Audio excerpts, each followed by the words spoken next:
This episode is supported by Prudential.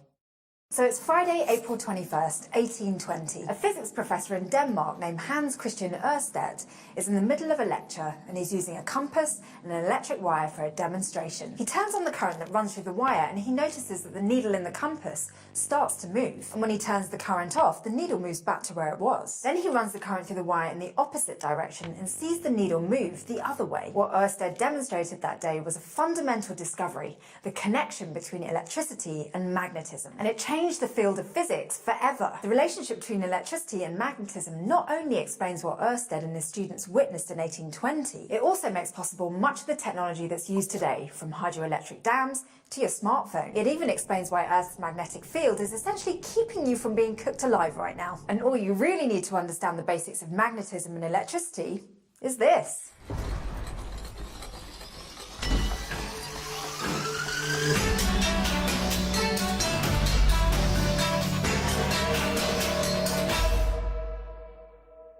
You're probably familiar with the basics of magnets already. They have a north and south pole. Two of the same pole will repel each other, while opposites attract. Only certain materials, especially those that contain iron, can be magnets. It depends on their molecular properties. And other metals, including cobalt, nickel and iron, are attracted to magnets, even though they aren't magnets themselves, like the metal in your refrigerator door. And there's a magnetic field around Earth, which is why you can use a compass to figure out which way is north.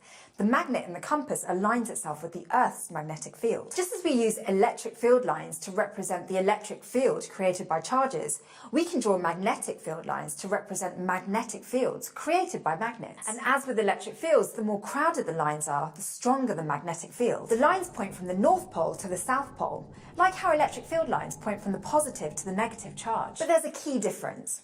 You can have an electric field spreading outward from a single electric charge, but that can't happen with magnets because you can't isolate one magnetic pole. If you chop a bar magnet in half, you don't end up with one north magnet and one south magnet. You end up with two magnets, each with its own north pole and south pole. This means that the magnetic field lines surrounding a magnet always form closed loops. We measure magnetic fields using a unit called the Tesla, which is 1 Newton per ampere meter, and 1 Tesla is a very strong magnetic field.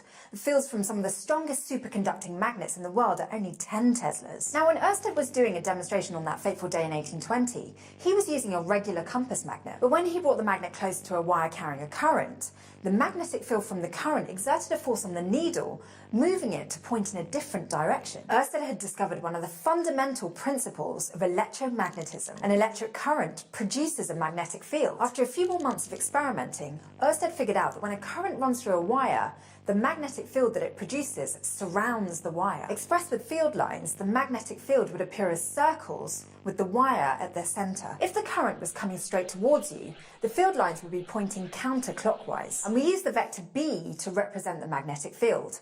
The magnitude of the vector is the strength of the magnetic field, and the direction of the vector is the field's direction. Now, there's an easy way to remember how the direction of the electric current and the direction of the magnetic field it produces relate to each other. It's called the first right-hand rule because there are actually 3 right-hand rules. Just take your right hand and point your thumb in the direction of the electric current. Now curl your fingers. The direction your fingers are curling, that's the way the magnetic field lines are pointing. And likewise, if you know the direction of the magnetic field lines, you can use the rule to figure out the direction of the current in the wire. It really comes in handy. Now, if a current running through a wire exerts a force on a magnet, you might expect the opposite to be true as well, that a magnet exerts a force on a current running through a wire. And it does, which is good because that's what's protecting us from harmful radiation from the sun right now. The direction of the force from a magnetic field on a current running through a wire will be perpendicular to both the magnetic field and the current, which brings us to the second right-hand rule. This one helps you keep track of 3 directions: the direction of the magnetic field, the current, and the force. Here's how to use the second right-hand rule. Point your arm in the direction of the current, then bend your fingers so they're perpendicular to your palm. This represents the direction of the magnetic field. Your thumb, which is perpendicular to your fingers, is the direction of the force on the wire. But what about the strength of that force? You can use your hands to figure this out too, but you'll have to use them to do math. Sorry. The magnitude of the force from a magnetic field on a wire is equal to ILB sine theta. This equation tells us that there are 4 factors that affect the magnitude of the force. First, there's the current in the wire. That's I. And the stronger it is, the stronger the force is. Second, there's the length of the wire running through the magnetic field. That's L. And the longer the wire is, the stronger the force is. Third, there's the magnetic field B. And the stronger B is, the stronger the force. Finally, the closer to perpendicular the current is with respect to the magnetic field's direction, the stronger the force is. That's where sine theta comes in. Its maximum value is 1 when theta is 90 degrees. So the current is perpendicular to the magnetic field lines.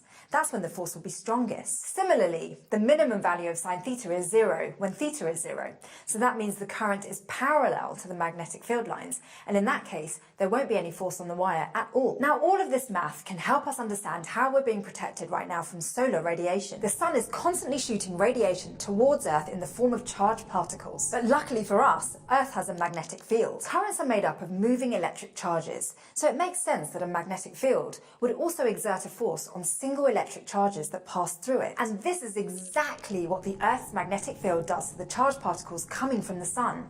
It deflects them, sending them spiraling away and protecting us from the worst of the radiation. Let's suppose you wanted to find the magnitude of the force of the magnetic field on a single charged particle from the sun. All you'd have to do is change the equation we use for the force on the current to account for the fact that we're talking about a single charge. The equation for the force of a magnetic field on a current says that the strength of the force is equal to the current times the length of the wire times the strength of the magnetic field times the sine of the angle between the current and the magnetic field. Now, 2 of those variables don't apply to a single charge, the current I and the length L. But current is just equal to the number of charged particles passing a given point over a certain amount of time, which we'll call n, times their charge q, divided by that time t. For a single charge, n is just 1, and the length is just equal to velocity v multiplied by time. So we can apply these 2 facts to our equation for force, which tells us that the force on an electric charge moving through a magnetic field is equal to q divided by time, multiplied by velocity times time,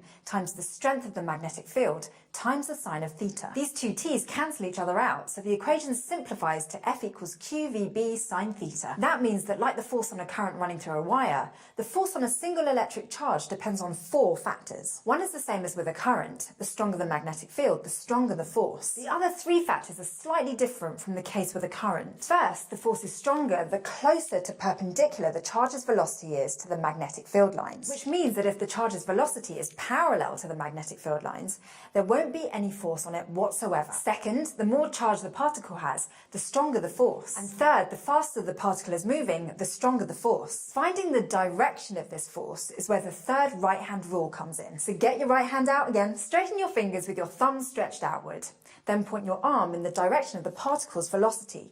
Then bend your fingers to make them point in the direction of the magnetic field lines. This is where things get a little tricky. If the charged particle is positive, your thumb is pointing in the direction of the force. But if it's negative, the force is pointing in the direction opposite your thumb. So electric currents create magnetic fields, and magnetic fields exert forces on electric currents and charges. Ørsted's experiment was simple, but his discovery linked 2 major fields of physics and inspired other scientists to do a